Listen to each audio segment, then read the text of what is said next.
Howdy, folks. I'm Sully, the monster. Does that make me boo? Probably. And here's some crying baby Reddit. No one wants to hear me cry. Today, for our very special episode, instead of hearing me talk the entire time, Amber will cry. No. And I'll just scroll through the slides. I don't like this. Amber, I need to come up with something really mean to say.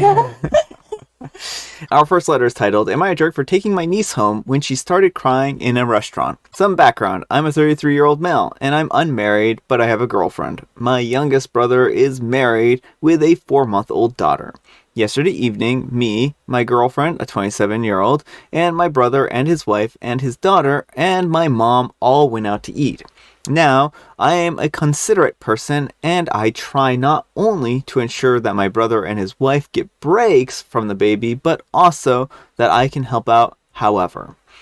There was a upper-class place that served some Chinese food, and it was busy. Predictably, right before our food comes, my niece has had enough and starts to cry. I immediately feel embarrassed, so I offered to take her out to my brother's van and to see if I can calm her down. They accept, and I spend a good few minutes trying to calm down my niece. It doesn't work, so I text my girlfriend to get our food to go, and we'll take her home so that the others can have a nice dinner. My girlfriend comes out and moves the car seat to our car, and I go back inside and pack up our food. My mother is immediately annoyed and asking me why I can't just stay. I explained to her that the baby was fussing and crying and I couldn't console her and I'm not going to subject others to that during dinner. My sister-in-law looks relieved, hands me the diaper bag and says thanks, and my mother just won't give up. We took my niece home and predictably got her to sleep and waited for the others. My mom keeps throwing a fit about it and just about how we should have just stayed, etc. I told her it was fine, that they deserved to have a night out, and I don't want to subject others to the drama. My brother and sister-in-law were nothing but appreciative, so that's a plus. But yeah, now my mom has our grandparents involved, and they're taking her side, and it's become a bit of drama magnet over one decision to try to help out. I just don't get it. For context, as a teen/young adult, I hated dealing with kids and how they would make noise in restaurants, on planes, etc. I try to be better than most, and I always am happy to come and give my brother a break from his duties. Did I make myself a jerk? Alright, folks, what do you think? Jerk or not the jerk? I do not think Opie is being a jerk here. I think that he is being very considerate. You know, I mean, I'm sure that his brother and sister-in-law have heard a lot of screaming these past 4 months, and it was probably nice to have a night out where they didn't have their child crying, you know? Yeah, I think that this was a really nice gesture of OP. It seems like he's a really great sibling, and he's just looking out for what's best for his brother and sister-in-law. And he does mention in a comment that he sees his mom regularly.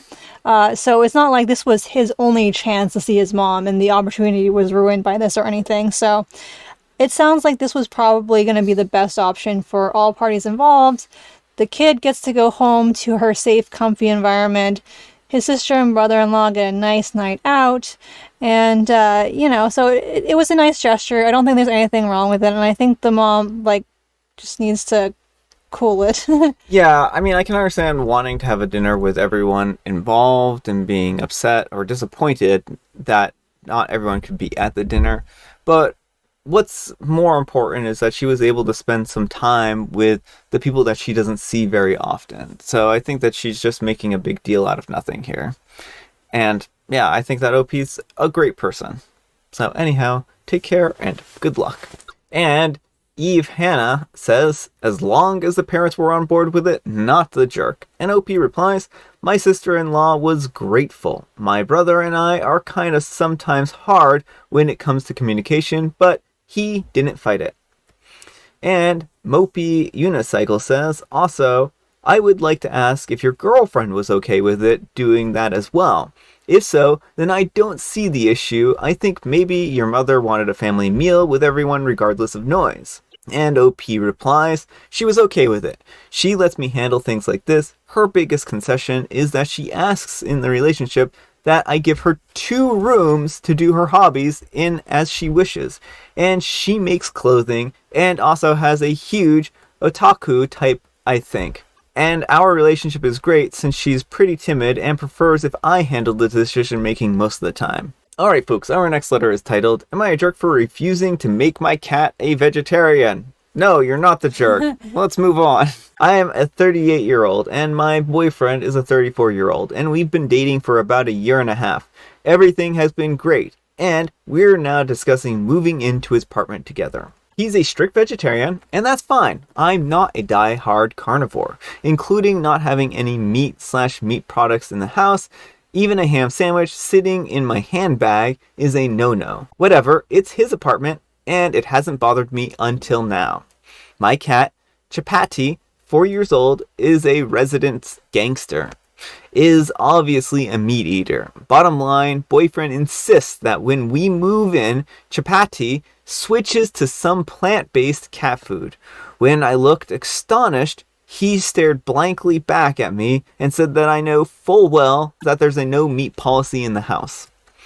The argument spiraled out into a weirdness where Chapati has a choice about what to eat, that even if a cat can't exercise choice in the same sense that humans can, my argument, that I certainly can, and that it's ultimately, this is a case of me disrespecting the rules, which have been made perfectly clear. I called him a control freak, that it's not in the scope of work to have to say whoever's in the evolution of the animal kingdom that this is his argument is ridiculous and he's ridiculous. He countered with that it's ridiculous to be choosing cat food over him and that I'm the jerk for arguing about a topic that should have already been cleared. Some of the friends think that I escalated the conflict and that there was no need to push it to break up. Bringing up 6 shooters to a snowball fight was mentioned over cat food.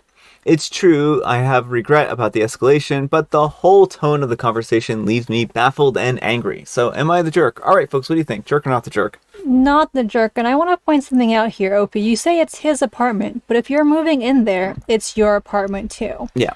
And like, I'm a vegetarian myself, I don't love, being around meat, but I'm also not going to ban people from having it, And there are circumstances like dietary allergies where there may be a case of this food absolutely cannot be in the house because I could get very sick. Yeah. But in a case like this, like, your cat needs certain nutrients to survive. Yeah. Cats are obligate carnivores. They cannot choose to not eat meat, right? And while we are getting closer to developing like synthetic meats, lab grown meats and stuff like that, we're not at that point yet where cat foods are like that. So until that point, they kind of have to just go with the old regular stuff. Yeah, I can certainly understand his hesitation, and I can understand why he would feel strongly about this, but the cat's not making a choice to eat meat. A cat just eats meat because that's what they have to eat. And since he's trying to cause the cat to have nutritional deficiencies, OP needs to look out for their cat's well-being as a pet owner, and she has every right to push this to breakup territory because clearly things like this aren't going to get any better. And his whole "my house, my rules" attitude is not a good one. Like, again, you were two equals in a relationship. If he doesn't see that, then like this is certainly don't move in with him and maybe reconsider the whole relationship. Yeah, I think that's fair. So anyhow, take care and good luck. And Relevant Economy 927 says, not the jerk, it's ridiculous that he thinks he gets to control your cat's diet based on his preferences. While the topic may be petty, it portends a much larger issue of control. And OP replies, exactly, it's the attitude, not the rule. And Crystal Queen 3000 says, not the jerk, cats are obligate carnivores and need meat. Alright folks, our last letter is titled, Am I a jerk for giving my partner a deadline to get engaged by? I'm a 28-year-old female, and my boyfriend is a 30-year-old male, and we've been together for 6 years and living together for over 3. We started talking about getting married 2 years ago, and sat down and just had a rough outline for when we wanted certain things to happen by. Getting engaged, getting married, having kids, etc. And what our timelines would be in our dream world. We agreed on what we would like to happen, and that was that. Or, so I thought. The timeline where we had said that we would like to be engaged came and went. My boyfriend told me that after the fact that he didn't feel ready and wasn't sure about our relationship. We got into couples counseling, which we still attend. We talked through a lot of our issues and had a new timeline. Well, that date also came and went. Then it came up that there were certain things that he wanted me to do before he felt sure about proposing. I did them, but it took a while. This included extending an olive branch to his mother, among other things. We had a new date. However, unbeknownst to me, he didn't order the ring until after all of these tasks were completed. So there was absolutely no way that we could have gotten engaged before our agreed upon date. I said fine, it takes another 4 weeks for them to complete this order. I want to be engaged before the end of April, and if we're not engaged by then I'm out. To me, this all feels like a huge breach of trust, like we keep going into this discussion as a couple, and then he makes some unilateral decision to not move forward, but keep stringing me along. Well, last night, I brought up that the timeline again, and it came out that he had a plan to propose in May. And by telling me about it now, he's mad that I ruined the surprise and is talking about pushing it out again. I reiterated that he has 2 weeks to propose, and if he doesn't, then I'm out. Am I the jerk? All right, folks, what do you think? Jerk or not the jerk? I think it's time to have a really good hard look at this relationship. He is using this engagement as a power move. Yeah. Like, it's I generally don't recommend like giving people ultimatums, but I think it's time that you do need to end this relationship if you two are not on the same page. So, well, I think when it's reached the point of ultimatums like this, then maybe it's best just to to move walk. on, Exactly. right? It's clear that he has no intention of proposing to you. Him saying, "Oh, I was going to propose in May. You ruined it. Now I'm forced to push it out yet again," is just another dumb excuse that he's come up with to move the goalpost. Yeah, well, and that's the thing, is that he's going to do this indefinitely. Keep holding it over your head. Well, you haven't done this, so I don't feel secure. You haven't done this. And it's just, this is not a good relationship. It's not a healthy relationship. Yeah, and OP mentions in the comments that the reason why they wanted to have a timeline is because she wants to have kids, and she doesn't want to have children after a certain age. And I think that's a very fair point, right? If she has certain health concerns and wants to make sure that she has kids before a certain time, that's not unreasonable. It does feel like he's stringing her along. Well, and yeah, it's totally reasonable to have a timeline for your life and a timeline for when you want to achieve certain milestones. And again, they've been together for a long time. This isn't coming out of the blue. And he keeps dismissing OP and pushing her to the side is how it feels. Yeah, I just feel bad for OP because this will, of course, delay things even more for her because now she's going to have to start over from scratch. But it's better to be with a partner who loves and supports you and wants you for who you are than to have one who's always going to make excuses about why you're not right for them. And someone who has the same goals as you, because it doesn't seem like he values marriage in the way that OP does. Yeah, exactly. So I feel really bad for poor OP here, but sometimes that's the way it goes. So anyhow, take care and good luck. And Ketamanic OS says, not the jerk, or no jerks here. I think it's very strange to be so dead set on timelines in a relationship. You both obviously don't have the same expectations for a relationship.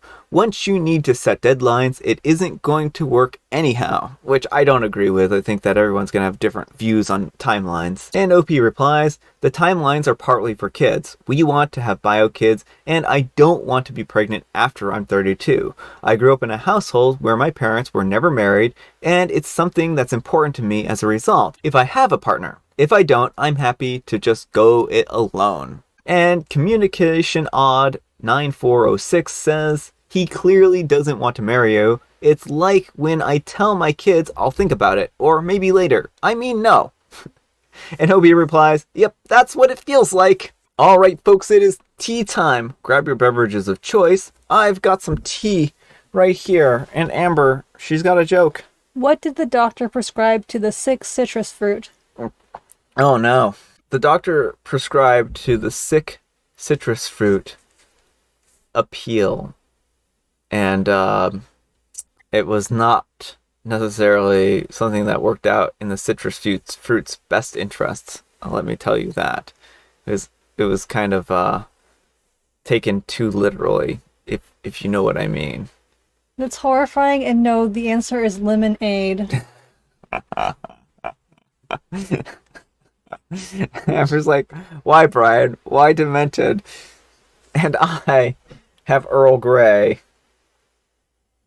Alright, folks, that's all the time we have for today. Thanks so much for watching.